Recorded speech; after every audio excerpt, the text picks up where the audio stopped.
किसी प्रलोभन में प्रभु देखो, त्रिभुवन की राज्य लक्ष्मी देने पर भी आधे पल के लिए, याद हो गया होगा आपको, सैकड़ों बार कहा है, आधे पल के लिए भी अपने प्रभु का विस्मरण नहीं।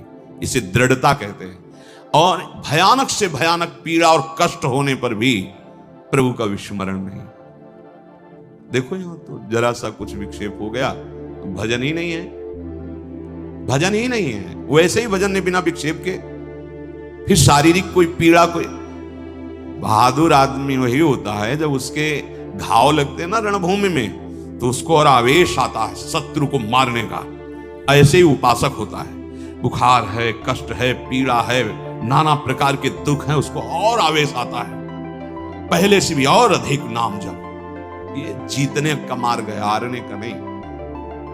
जीतो, हर विषय को रौंदो, हर विक्षेप को रौंद दो नाम बल से।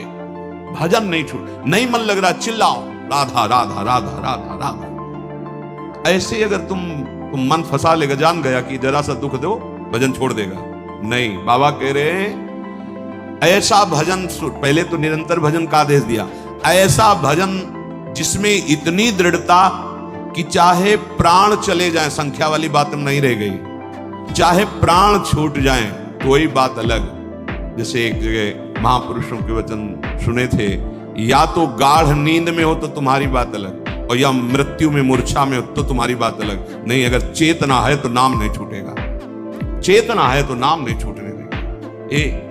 ये थोड़े दिन तुम्हें कठिन लगता है, जहां अभ्यास होगा मस्त हो जाओगे, देख लेना, निहाल हो जाओगे। ऐसी बातें कोई प्रयास नहीं करना पड़ेगा। जैसे पलक झपकने का प्रयास आप नहीं कर रहे, जैसे दिल धड़कने का आप प्रयास नहीं कर रहे, जैसे श्वास प्रश्वास में आप कोई प्रयास नहीं कर रहे, ऐसे। और जहां भजन शुरू हुआ तो जैसे भोजन आप करते हो पचा लीवर देता है, ऐसे नाम आप जब करो सारे दुख नष्ट कर देगा, नाम पचा देगा, सारे कर्मों को भस्म कर देगा।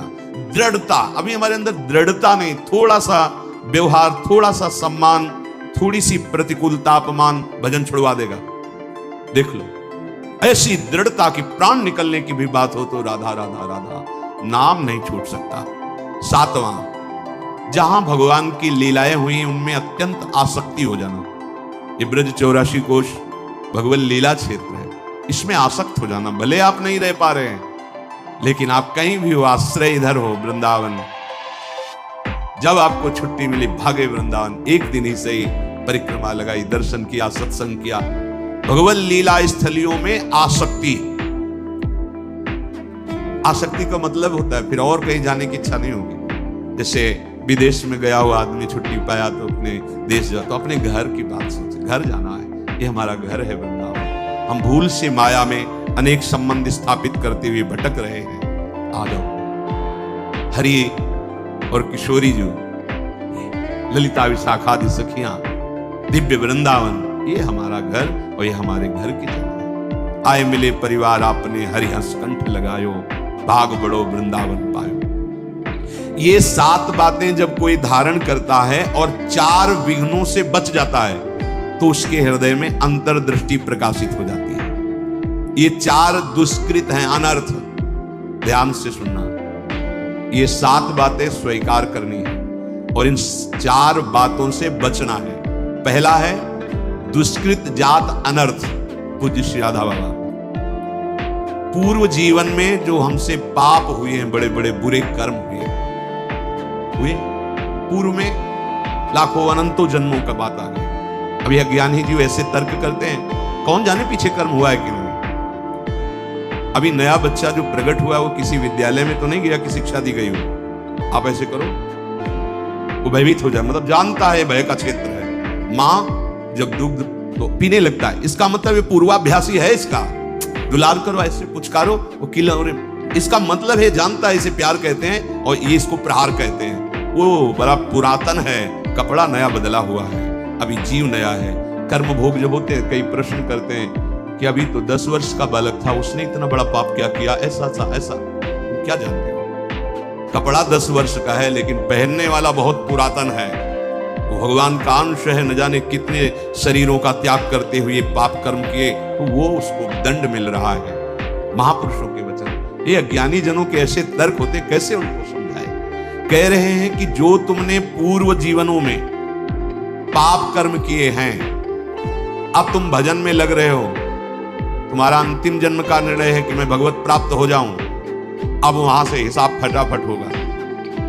वो संस्कार मन पे आएंगे, तन पे आएंगे, शांत नाम जब बढ़ाते जाओ, जो भोग जितना वो बहुत कम करके भोगवा रहे हैं भगवान, बहुत कम करके। अगर तुम्हें अपने सारे कर्मों का भोग भोगना पड़े तो हजारों करोड़ों जन्म बार बार लो और बार बार भोगो तो भी निपटना मुश्किल हो जाएगा, इतना स्टॉक है।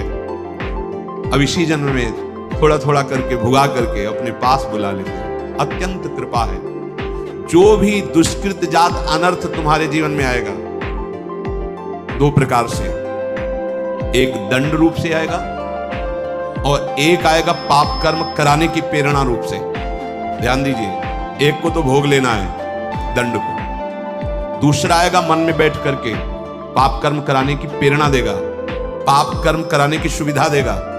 अगर दूसरे को भोग लिया तो आगे फिर योनि बनने का, किसी योनि में जाने का आपने हिसाब तैयार कर लिया।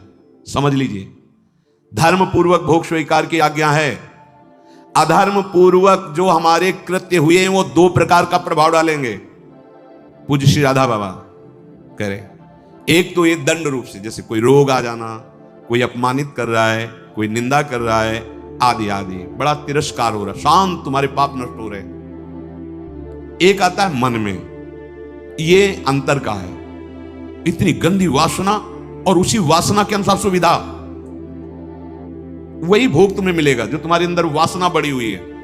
बिल्कुल नहीं, अगर त्रुटि कर दी गए, ये भारी अनर्थ पैदा कर दे। प्रायः चलन चलन सब कोई कहे, बिरला पहुंचे कोई, एक कंचन एक कामनी दुर्लभ घाटी तो।